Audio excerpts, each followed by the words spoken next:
And good evening, ladies and gentlemen. Welcome back. We are past the halfway point, or you can pretty much say at the halfway point. Week 9, main slate on FanDuel. Let's get right into it. So, I'm starting with running back because something very interesting happened. Jonathan Taylor is still whooping ass. So, he got bumped up basically almost 1,000. Bijan Robinson crapped the bed, so he dropped 1,000. So it's like they took the 1,000 off Bijan and gave it to Jonathan Taylor. Jonathan Taylor is now at the point where you have to make the decision. If you want him, you have to build around him. There is no fitting him in later. You have to place him first, and then you have to go with whatever you can get out of that. So uh, there's no two five-figure backs. There's only one. Jonathan Taylor's now at the level, though, like what McCaffrey was. Because I think there was one point McCaffrey, I think at one point got to 11-3, maybe 11-5 a few years ago. And I'm talking about towards the end of his Carolina days when he got traded to San Francisco. So we're headed there. We are headed there. So 11,000, that's the big thing right there. The most expensive on the slate, the most expensive on the slate period, running back and on the slate period. If he continues this, I think it might rise to possibly 11-3, maybe 11-5. Because I thought after that week, I thought he was going to get him to like maybe 10-7, 10-8. I didn't think he was going to get to 11,000, but they put him up there. So if he has another at minimum, if he has another 120 yards, forget 3 touchdowns in total. If he has another day of just yardage in general and has just 2 touchdowns, I mean, his lowest output of the season is 12.1 and 11.3 opening day. They didn't need him against the Dolphins. They were just whooping ass. But other than that, Jonathan Taylor's almost a guaranteed 30 and above every week. So if he has another typical day like this, I think he jumps to 11-5.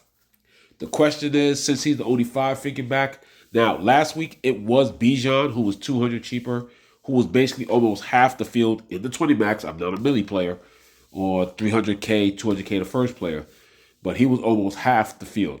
I wish I got to Jonathan Taylor more. I did get to Jonathan Taylor almost as much as I got to Bijan. I got to Bijan 7 times, Jonathan Taylor 5 or 6. What sucked about the Jonathan Taylor lineups, I found a way to also get Bijan in those lineups. So automatically, those lineups just didn't work.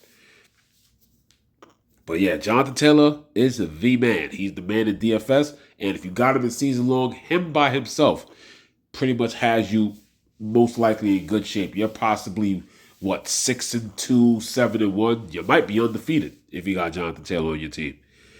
Christian McCaffrey, 9,500. He belongs there. He will definitely have a bounce back against the Giants. Once again, that volume is just amazing. And most importantly, the offense flows better with Brock Purdy almost guaranteed to return. It seems like every week he's just closer and closer. I think this is the week that he definitely returns. So the output should be a little bit more productive. You saw what finally, and I was right, you saw what finally Saquon broke out. So guess what? Now if Saquon broke out, now it's Christian McCaffrey's turn to bounce back.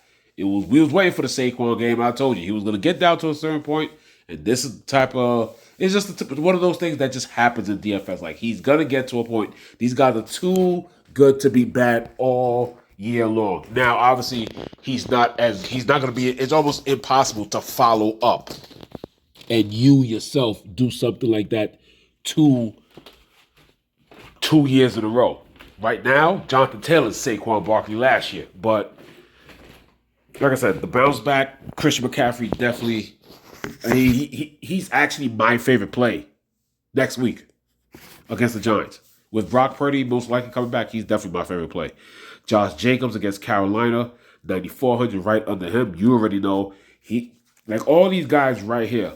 And there's Bijan right below him. But the volume of work of what they get, I think they definitely get the most touches and reps and everything. Like Bijan's right there. Don't get me wrong. But he gets teens, and once in a while he'll get 20 carries. When you look at Josh Jacobs and his workload, It's in the high 20s. The last couple of weeks, it's been in the teens. But Christian McCaffrey, the workload, 24, 17, 22, 17, 17, 13, 22. And then, of course, you already know Jonathan Taylor with his rushes, 12, 16, 21, 17, 17, with 4, 4, 4, 5, and 3 targets. So it's because of the value. I actually like this tier by itself. It has nothing to do with Bijan. It has absolutely nothing. And also, the Tyler Algier factor. It has nothing to do with what Bijan did last week. I just think the volume is right there. If you made me rank it, Josh Jacobs is 2 by himself. I got Christian McCaffrey 1A because he just gets more passing volume, and 1B. I can't put him second and then Josh Jacobs third. That Pittsburgh defense is not that sturdy. I'm not afraid of getting to Jonathan Taylor. I think with the higher price, but now there's no second guy to really make that. I think he still get 20 to 30%. I still think so. I don't think now with the price going up, he's not getting it. He's not going to get what Bijan got last week. He's not. He may be guaranteed it, but remember, if you take 11,000, now that's more than a sixth of your salary. The salary cap is already 60,000. Last week you basically had a guy that took a fifth, basically a sixth. Now you got somebody that's taking even more of that salary before you even get there. Like Jonathan Taylor and a good defense, you're already looking at almost $15,000, almost anyway. So yeah, it's just a lot to think about. But if you ask me, Christian McCaffrey, number 1 right there. Love Jahmyr Gibbs against Minnesota this week. James Cook, he's going to be another dangerous pick. I think James Cook is viable for low ownership again with the vibe. And I do respect the Kansas City defense, but low ownership is going to have the viability to do what he was capable of doing last week. KC defense, he's going to be low owned. I like James Cook this week. Kyren against New Orleans at home. Definitely love that. Kamani Vidal. He's right there probably for my... I gave you a rank of what my expensive options were, but Kamani Vidal's in a situation where I think he's probably cash. Without a doubt, viable for GBPs, viable for cash. If you're in double ups, he should be in every lineup. I love Kamani Vidal this week.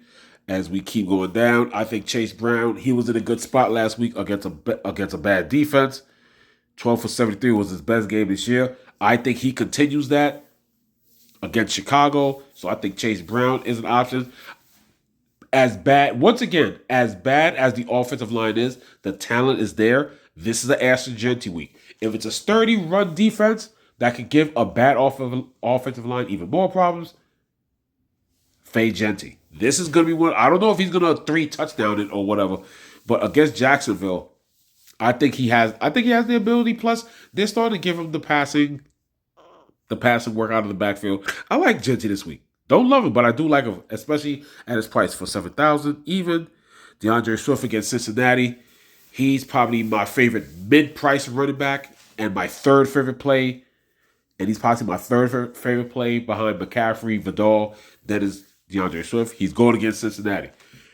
At minimum, as long as they're both on the slate, your roster should have one person, whether if it's a running back, tight end, or wide receiver, going against Dallas, a running back, tight end, wide receiver against Tennessee, running back, wide receiver against Cincinnati.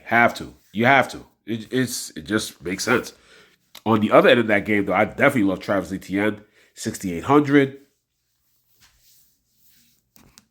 Should garner some ownership. I think a lot of these people are going to go pretty low. I think I could see these guys with some teen type ownership. As we keep going down, if Pacheco is out with his knee issue, then even though if Pacheco's out, Kareem Hunt automatically becomes probably right there with that. I mean, with the KC offensive line, as hard as he runs, he's going to get most of the work. Now, they are working in other running backs, but Kareem Hunt will automatically. Kareem Hunt already gets the goal line work with a healthy Pacheco. So if he's not there, Kareem Hunt is just going to get more work. 5,900. Remember, the Buffalo defense is set up as a big shell with the injuries. Now, do they get people like Matt Milano back? Possibly, which would help. But the way they're set up, the Bills get gashed on the ground. They're hoping that the front four and the couple of linebackers that they have in there can hold their own, but it's set up to not give nothing deep, keep everything in front, get aggressive with the front five and front six that they have, and just win and try their best to win the battle up front. But literally, the best, to me, a top 3 option and the best pay down. If Pacheco is out, without a doubt, will be Kareem Hunt. I guess the RJ Harvey thing. No, I'm not doing that. I won't be doing that. I'm not chasing that. He got a wildcat play. RJ Harvey was able to scramble from outside the 10, stretch over and get that. That could have been easily a Dobbins if he got knocked out of bounds easy or whatever. He was just fortunate that week.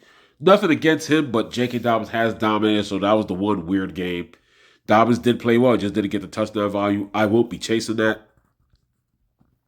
Ramondre Stevenson at home is interesting against Atlanta. I don't really know what to really make of Woody Marks. I mean, people are kind of waiting for him to do it, but he's still he's showing the potential here in the last couple of weeks, 2 double-digit weeks back-to-back, and gets receiving work. But they're basically he's basically splitting with Nick Chubb. It may seem like Nick Chubb is gone, but Nick Chubb is still getting 17 attempts and still getting the ball thrown to him twice. So it's an option. I consider it more of a risk because that's really a 45-55 split to me. He looks more explosive, but Nick Chubb is getting the work, and it's the volume that's getting him there. If we keep going further down, that's what I was talking about. Rashard Smith getting extra carries, possibly. There goes Tyler Algier. Can't really see with Tony Pollard. I just can't. Tennessee is horrible. I fade him every week. With Scatterboo out, I guess you could look at Tyrone Tracy and Devin Singletary, possibly as options. Salary relief, possibly. But other than that, yeah, that's pretty much it for me when it comes to the running backs. That's all I really like here this week. Can't forget Montgomery against Minnesota. Minnesota defense has been leaking, not as good as it has been in the last previous years. Obviously, once again, better front seven than secondary, but like I said, the Detroit offense is just a well-oiled machine. Like, they're prone for a minimum 4 touchdowns every week.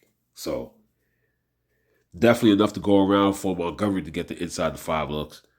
But, yeah, if Pacheco's out, man, that definitely opens up some value, some nice value. And I'll definitely be playing Kareem Hunt a lot. Definitely Kareem Hunt will become soon, quick and fast, one of my favorite plays.